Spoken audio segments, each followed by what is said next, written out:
If you're like most folks Dr. Kris Fusterhausen works with, you're active, you want to take ownership of your health, and you want to age gracefully. The problem is there is so much conflicting information out there about health and wellness, it's tough to know who to trust. Most providers are limited by what insurance will approve, so it can seem like they're only able to help you manage your health decline with more meds. On the Dr. Kris Life podcast, you'll learn how you can regain your confidence in your health journey. You'll learn helpful knowledge about programs, supplements, peptides, and hormones that Dr. Kris has used with thousands of patients just like you to help them crush their goals and be their best selves. So if you're ready to take charge of your health and are wanting to stay active and healthy so you can be a better parent, partner, or lover, then you're in the right place. Welcome to the Dr. Kris podcast. Welcome back, Dr. Kris. It was a Thanksgiving holiday. I've got something on my mind. How was your holiday, Dr. Kris? It was good, but I think probably like most Americans, I did eat a little too much. Yeah. And I actually was driving to work this morning. So funny thing, keep it short. I told you we went to a restaurant and ate, and it wasn't the greatest. So we had no leftovers. And so we're like, yes, no leftovers. And we have a little lake house and they have this little country grocery store. And we walk in on Saturday and they're like, you want a turkey? They had a restaurant that ordered 20 turkeys and backed out the last minute. So they're literally just saying, please take a turkey, please take a turkey. So we ended up cooking a turkey on Sunday, and now I have leftover turkey and dressing and all that stuff because we decided to go against what we had planned on. And so as I was driving to work here on a Tuesday, I was like, you know what? I need to throw all that stuff away today because it's just going to keep eating on it. It's not the turkey, by the way. It's all those sides that get you in trouble.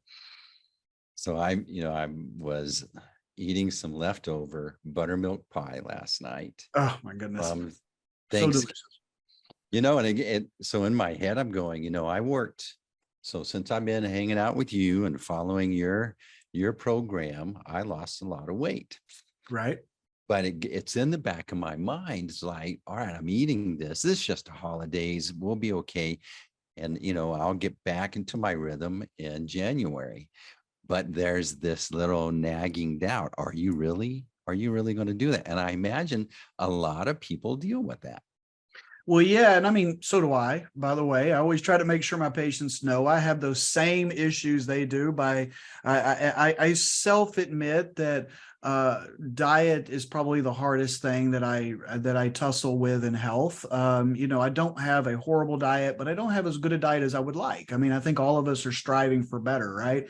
And I do find myself like, especially around holidays, it's like we kind of give ourselves the green flag to kind of like do whatever we want, right? And then we have these leftovers, and I'm the same way. I still have apple pie in my refrigerator. I didn't eat it last night, but I don't know if I'll stay away from it again today. But you're like, well, I don't want to waste it. It's just a holiday. And the problem is Thanksgiving and Christmas and New Year's are way too close to each other. And so, for me, whenever I start going down those paths of desserts and unhealthy sides, it just breeds more of it and more of it. And my body craves more and more of it. And, sometimes that's where something like, some of the different peptides or semaglutide can be really helpful. And by the way, I've been out. And so we actually recently had such a surge. Our pharmacy just couldn't. With Thanksgiving, they couldn't fulfill our order, and so even myself was out of semaglutide. And wow, what a difference! Because last Thanksgiving I had just started semaglutide, and I know we're going to talk about that a little bit, but I remembered last Thanksgiving and how my appetite was so suppressed, and I literally could not force myself to eat these things. And this year, I'm just like, feed the fat boy in the corner over there. And so, anyway, we all struggle with it. The vast majority of us struggle with these things. I think you kind of have to be abnormal in the brain to not struggle with these things. It's just such a normal thing. So, everybody is in the back of their mind. They're giving themselves permission to sit and enjoy and not beat up on themselves, as you should, right? You should Sure. be able to enjoy it. Agreed. parties, and your mom's gonna cook something for you or a family member, and it's like, who wants to be a bump on a log and say no thank you? And so I think the mindset is, but after the first of the year, I'm gonna get back on this horse, right? Mhm. And I think your trim and fit program that you have might be a really good discussion to have today. Yeah, and so like we certainly see a surge in patients around the first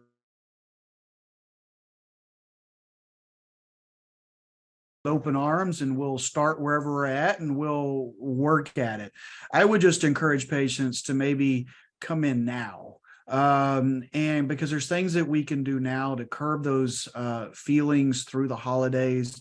I have no issue with patients having a eat as much as you want for your Thanksgiving meal, your Christmas meal. The problem is, like we just talked about, is when it's the day after, 2 days after, 3 days after, 2 weeks after, you're in the workplace and I don't know, Susie keeps bringing holiday cookies in. And, there's always, at least in doctor's offices, just massive influx of, cookies and cakes and pies, and your customers want to feed you. And as much as I appreciate that,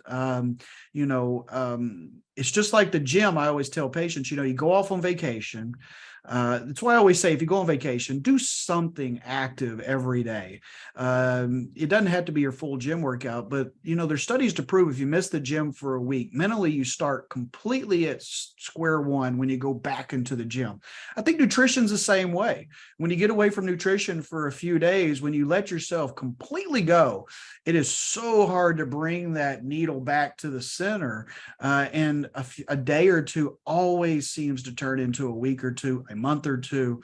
And I see so many guys and girls that gain 4 to 10 pounds through the holidays, when I'm like, golly, if we could have just maybe got to them in early December, we could have minimized the worsening, probably, actually lose a little bit of weight during the holidays.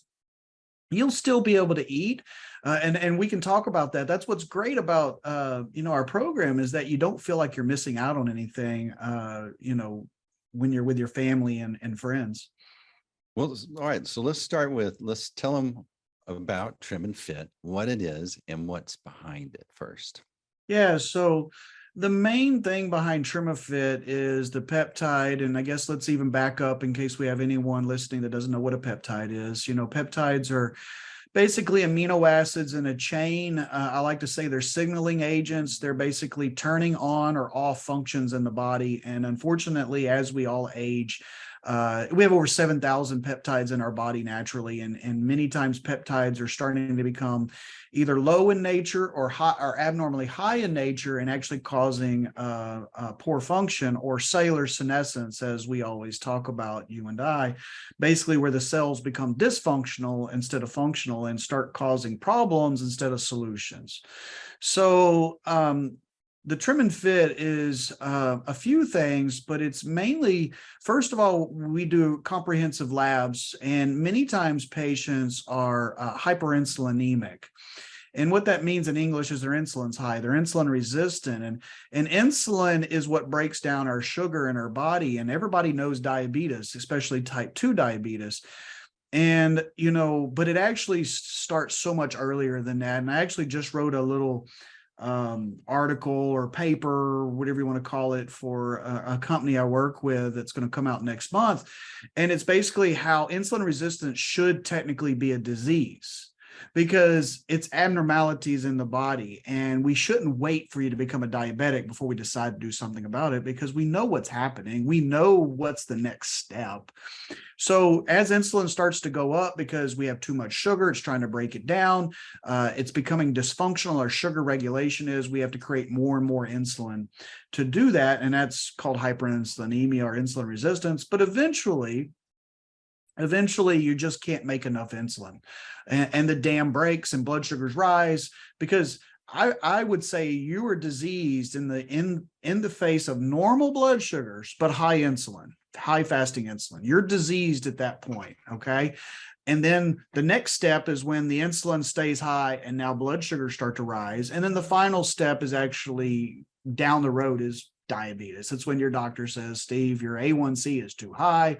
You're now a diabetic. We need to do these 3 medications today, when all of that could have been prevented down the road, prior down the road. But when we take it a step further, why can most people not lose weight in America?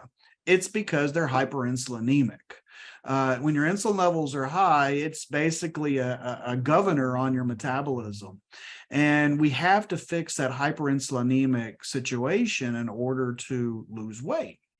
So I would say our patients that come in that are overweight, I would say the majority are insulin resistant. Occasionally, we'll even find diabetics. And then there's probably 35% that are not hyperinsulinemic. Actually, their labs look okay. They just can't lose weight for whatever reason. So we start them with the semaglutide, which is an amazing peptide that's been out for years under the brand name Ozempic, which now we can compound.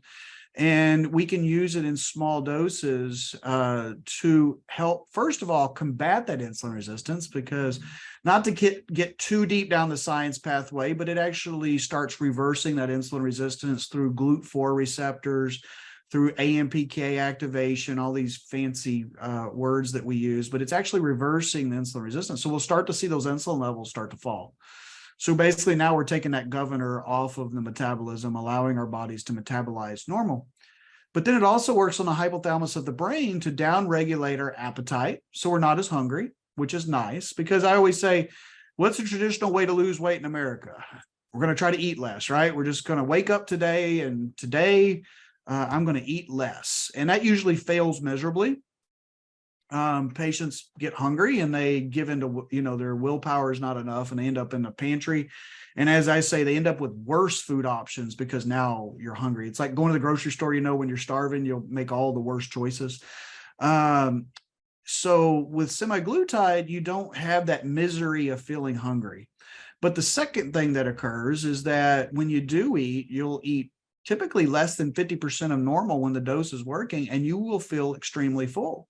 So going back to Thanksgiving, it was when I had reached my dose, and I remember my mother was there, who's 80 something years old. At the time, 84 years old. And I literally, my mind told me I was hungry. I made this huge plate. I sat down, I ate like 25%, and I'm not even joking at all. And I felt stuffed. And I pushed the plate away. And of course, my mother thinks I'm sick, I'm dying, what's wrong with you? And I just tell her, oh, I've been snacking all day. No reason to go down this path of trying to explain this, because she's going to think I'm crazy. And so you feel very full. But the third thing that it does, going down this holiday pathway, is it really works on our craving side of things. And if you drink alcohol, it typically decreases your alcohol cravings. If you have the sugar tooth, it decreases your sugar craving. And that's probably the thing that I personally like the most about it. I'm not a big drinker. That's not my issue, but sugar is. And it really curbs my sugar cravings. Like a patient told me the other day, he said, I had a bowl of ice cream and I couldn't even tell you why I had it. I just did it to do it. And I ate it. And after I got done eating it, I got no satisfaction out of it. I was like, okay, I ate that bowl of ice cream for literally no reason. I'm not sure why I even did it. And he said, so, I've really cut down on my, ice cream intake or whatever it is. And so those are some of the major reasons why semaglutide is such an effective mechanism for treating body composition. And I say body composition issues, because you can actually be normal weight and be too much body fat. So, I like to say body composition issues, because weight gain is not always bad. I always try to make sure my patients understand weight gain could be muscle. So anyway, but that's the root of what the program is. So what is metabolic dysfunction? It's basically a term that's quite similar to cellular dysfunction. It's basically, I would say it's exactly the same thing. It's just specific to the metabolism. It's where we have cellular dysfunction. It's where we have different parts of the bodies shutting different. So one function is shutting off another function. High insulin basically counteracts growth hormone. And so specifically when we're fasting and our growth hormone level is supposed to be working at its highest, increased metabolism and burn fat is being governed down by high insulin levels. As I tell patients, it's kind of like kryptonite to Superman. It's like the worst thing we can do with our diet is let's say we're not hyperinsulinemic. Let's say we have normal fasting insulin levels in the morning, but if we eat 2 cookies right before we go to bed, your body has no choice but to secrete insulin because you just ate a boatload of sugar. So, and then you go right to bed, which is when our metabolism is really doing so much of its good things. But now it's got to go through this 3-4 hour process of digesting these cookies that you took in right before you went to bed, sugar spike, insulin spike, counteracting growth hormone spikes. It's with diet. I always say, if we're going to have sugar, please do it, before supper, not after supper. It's like the worst time to do it. It's why fasting works so well, because if we truly are fasting, if we go to bed a couple of hours, if we start a fast a couple hours before we go to bed and then we don't eat till noon the next day, we're giving the body's ability to really bring down those insulin levels. Because if we're not insulin resistant and we're fasting, then our insulin level is going to go to minuscule amounts, 1, 2 levels, so that our body can maximize its metabolism, because we simply don't need the insulin in that scenario, because we're not intaking a bunch of glucose. For my simple brain, I think about the insulin as when we eat sugar or when we eat any carbs, well, a lot of food will spike your insulin level up, but your body starts producing it to try to level out the blood. And I think of it as a fire department having to go out and put out a fire. And until that fire is put out, we can't send in the cleanup crew to go around and take out all the bad cells, the cells that are waiting to die, but they're just, what do you call them? Senescent cells. Yeah, but they're zombie cells where they're just kind of wandering around causing trouble, right? Yeah. And so that's why you want your growth hormone to be able to work while you sleep, because it's going around cleaning up all those bad cells that are causing trouble in your body. I would take it even a step further. So going back to the fire department scenario, I've always understood that like a 1 alarm, 2 alarm, 3 alarm is all based on how many fire trucks have to come, right? So it's a 5 alarm, you have 5 fire trucks that come. And so if you're thinking of insulin, kind of like the fire department putting out a fire, you want to keep it to 1 to 2 alarm fire. You don't want the 5 alarm fire. So if you also bring up another great point. So I want to minimize my sugar intake or my carbohydrate intake so that I'm not having to have these extreme insulin spikes. If I eat 6 to 8 ounces of meat and I ate some green beans, those green beans are going to have pretty minimal effect on my blood sugar spike. But if I ate a baked potato as my side, well, the sugar spike is going to be tremendous, which then means my insulin spike is tremendous. And I think I used this example on a prior podcast. I was doing continuous glucose monitoring for a few weeks, and it was eye-opening for me. Like, I knew these things were bad for my body, but I had not actually really truly seen it with my own eyes. And the example I gave was eating 2 flour tortillas and my blood sugar jumped up to 200, and it stayed high for well over 4 hours before it finally came back down. And then the next day I had the same exact meal, because we had leftovers, minus the 2 tortillas, and my blood sugar went up to like 108, 110. So hey, these 2 tortillas, and do I really have to have them? Maybe I give myself those tortillas occasionally, but I could probably eat it without it, right? Because I think that customers or clients understand the concept of cakes, candies, pies, and sweet drinks aren't very good for me. It doesn't take a doctor to tell you that, right? But I think where they really minimize the thoughts is the just true carbohydrates. Like I always say, the white foods that we eat that start off white, that's not cauliflower: bread, rice, pasta, corn, potatoes. how much those can have an effect on our body, blood sugar wise, blood sugar dysregulation. So, it's just, so at the same time when we're doing Trim and Fit, we're trying to actually teach our patients on proper nutrition within reason. I think there's always this misperception that we're going to come in and we're going to preach perfect diets. And I actually don't preach diets. I hate the word diet. I preach healthy eating, and I preach making just better choices. If we can make 30 to 40% better choices on every meal, then we're going to make tremendous progress. I'm not asking you to, eat broccoli and chicken breasts for every meal. That's not what I'm asking. But I am saying, like, if we're eating a cheeseburger and fries 3 or 4 days a week, well, maybe let's drop that to once a week, or maybe we get the cheeseburger without the bun, and as I always say, get a double meat instead of a single patty, and don't get the fries, and have a water or an unsweet tea with it. I mean, you've changed that. I'm not saying that's a good meal, but we've changed the meal calorically for you tremendously. So there's just different ways of looking at it. But I warn anybody that comes, we do promote fasting. I think fasting is the amazing piece of this. It's the way that we can not only lose weight quicker, but we can keep the weight off once we kind of like graduate at some point, once we get the goal.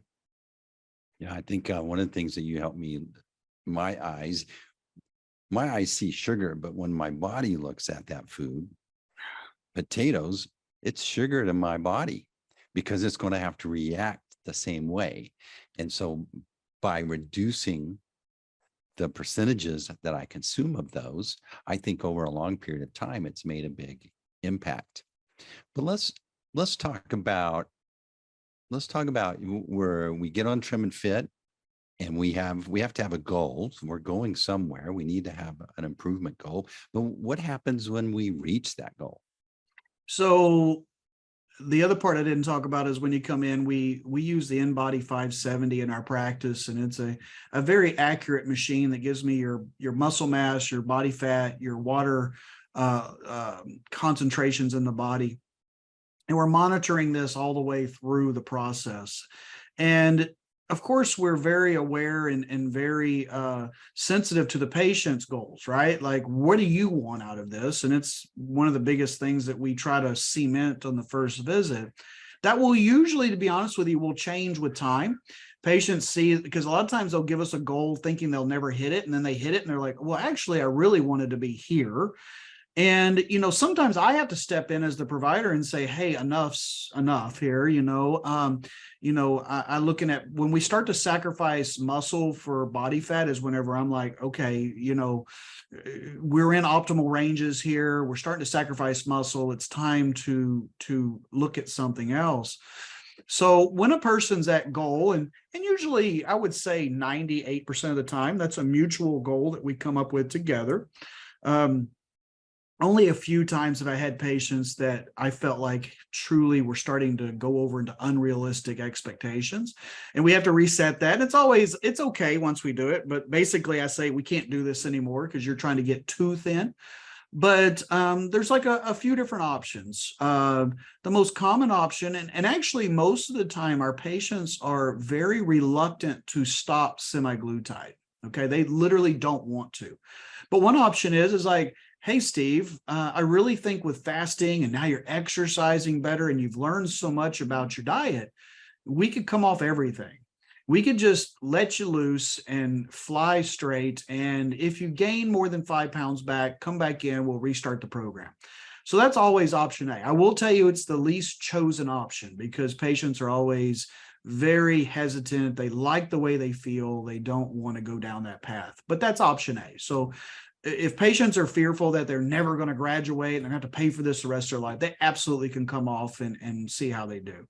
And then option B is to reduce the semaglutide dose to the point to where appetite comes back up to where you feel like you can eat more, but still have enough control that we're not losing weight. So maintenance dosing, that's what we call maintenance dosing. Sometimes patients will stay on the same dose, but they'll maybe go to every other week. By the way, it's once weekly dose typically. So maybe they go every other week with a dose, like same dose, but they kind of have 1 week where their appetite is kind of normal per se, and 1 week where it's suppressed. I prefer maintenance dosing, but I will give my patients that option if that's what they want to do. And then the other thing we didn't talk about is the supplement that we combined with semaglutide that's part of the Trim and Fit, and it's called Lucinergy. And Lucinergy is low-dose leucine, resveratrol, and B6. And there's multiple double-blind placebo studies showing how it very much complements the semaglutide and works really well also on its own of reducing appetite. So some of our patients will choose just to do the supplement, like, hey, let me just do Lucinergy, which is 2 capsules in the morning, 2 after lunch, and I think I can handle it that way. And I've had a lot of patients be very successful with that. They can just do Lucinergy. Like if they're like, you know what, I want to try this on my own, they can do Lucinergy on its own. It's not going to be as good as with semaglutide. And then sometimes patients have now found this new inner fire of getting healthy, and we look at other peptides. So it's like transitioning to like Lean and Fit or something like that. And, you know, hey, doc, I lost the weight. Man, I really wasn't motivated to be in the gym, but now I am. And so what can we work on now on body composition, maybe gain some muscle and that sort of thing. So we can then talk about other options at that point. That's what I like about this program. There's a lot of invisible forces that you're fighting against. You were telling a story about your mother, wondering if you were sick because you were eating less. Right.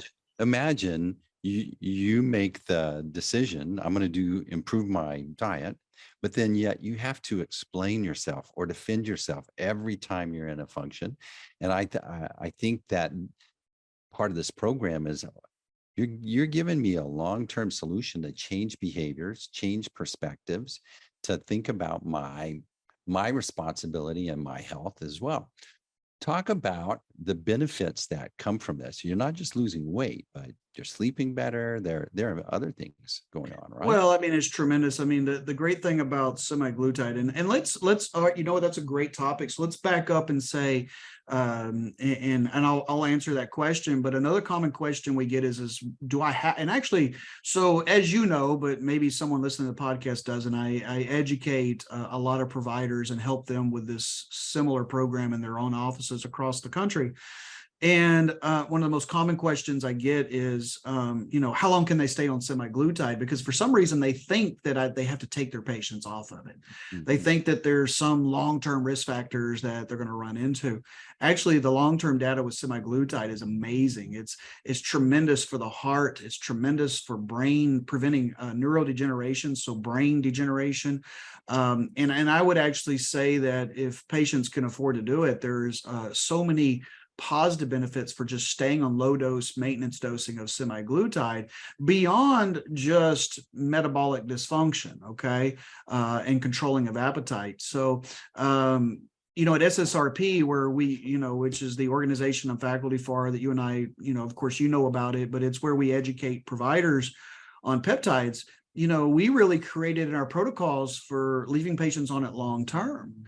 Because there's just so many positive benefits to semaglutide. So we're returning the metabolism back to normal. We're improving cardiac function. We're long-term preventing slowing down neural degeneration in our brain.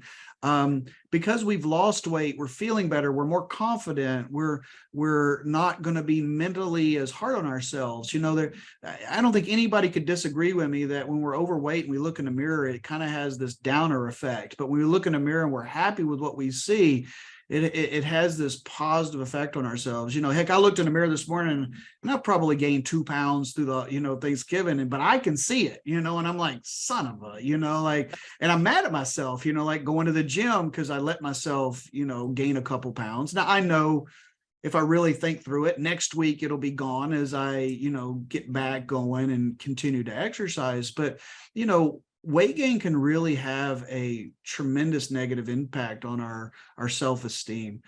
Going back to what you said about my mother, I've had a couple of patients, one in particular that has had such great success. I actually presented her in Vegas. I guess now it's been about 6 weeks ago. She was morbidly obese, and she is approaching normal weight now. So much so that her family members are counseling on her that she must be sick. Yeah. Because they've never seen, because from my understanding, she was overweight as a child. She's been overweight as an adult. and she is now approaching normal weight. And you can imagine now she doesn't look like they're used to her looking. So to them, and culturally, this is a big problem in America.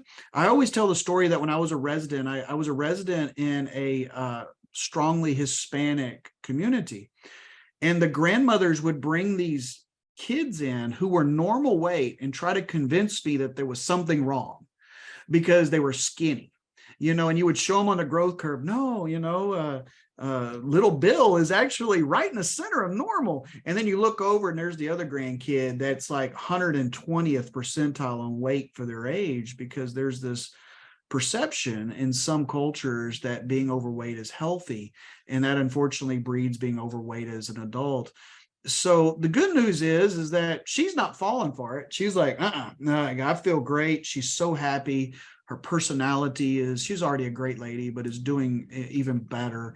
So sometimes we have to work through those barriers. But like my mother, 84 years old, in her eyes, she's overweight. She's type 2 diabetic. She's looking at me, normal weight, going, what are you talking about?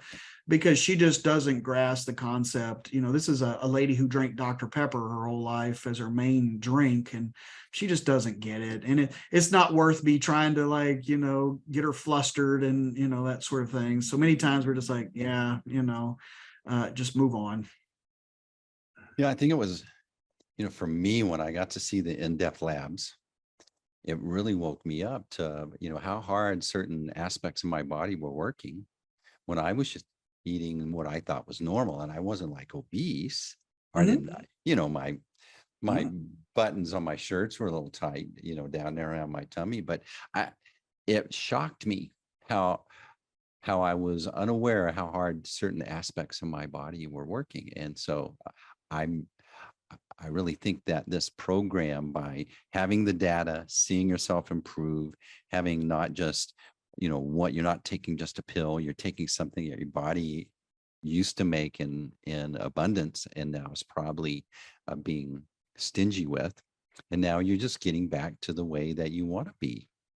Yeah, we're actually, again, like the little commentary I wrote, we're truly doing, and I know we talk about this on the podcast a lot, we're root causing the problem. We're going to the root cause, we're correcting the root cause, we're fixing the problem.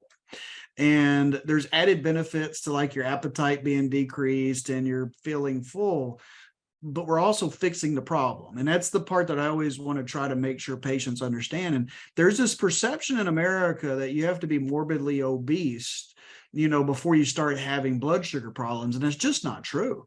I mean, sure, there's some people that don't have any blood sugar issues until they're morbidly obese, but I would nearly guarantee you that those patients had insulin resistance and it just wasn't tested for.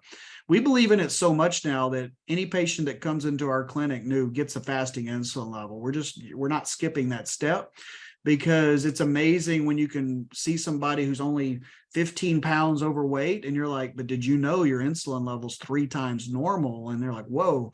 And when you explain it to them, they get very, very interested and buy into how we can fix this, because we can fix that scenario pretty easily. And it's like I always say, if you have a big old truck and I'm like, hey, you got this little problem with your engine and we can fix it today and it's not too big of a deal, or we can leave it alone. In 5 years, your engine's going to blow apart and it's going to cost you a lot of money. Most people, are reasonable if they believe the scenario and are going to go for that option. And that's basically what we're doing, is we're fixing a very early on problem before it becomes a huge problem. So the way maybe your interest has been piqued here. Best way to connect and begin an evaluation on this, Dr. Kris, is how? The easiest way is just go to our website at theresearchclinic.com, hit one of the consultation buttons. They're on every page, so just hit one of those.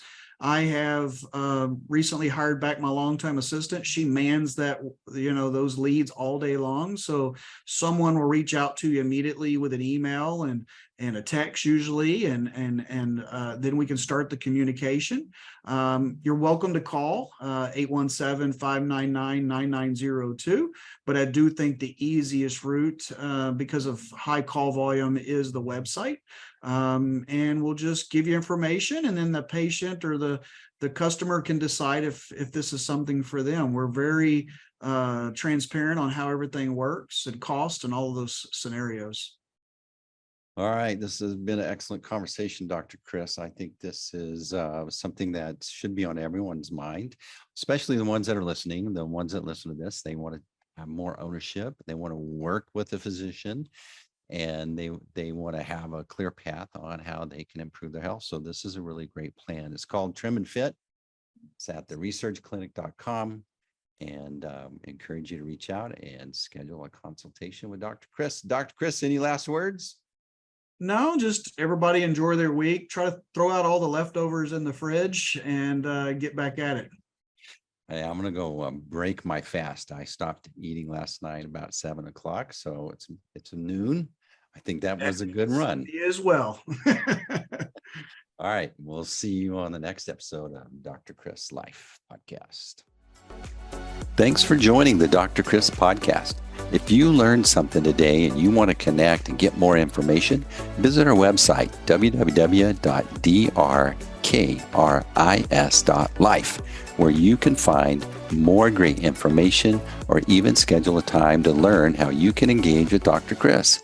Be sure to follow, like, share, and we'll see you on the next episode of the Dr. Kris Podcast.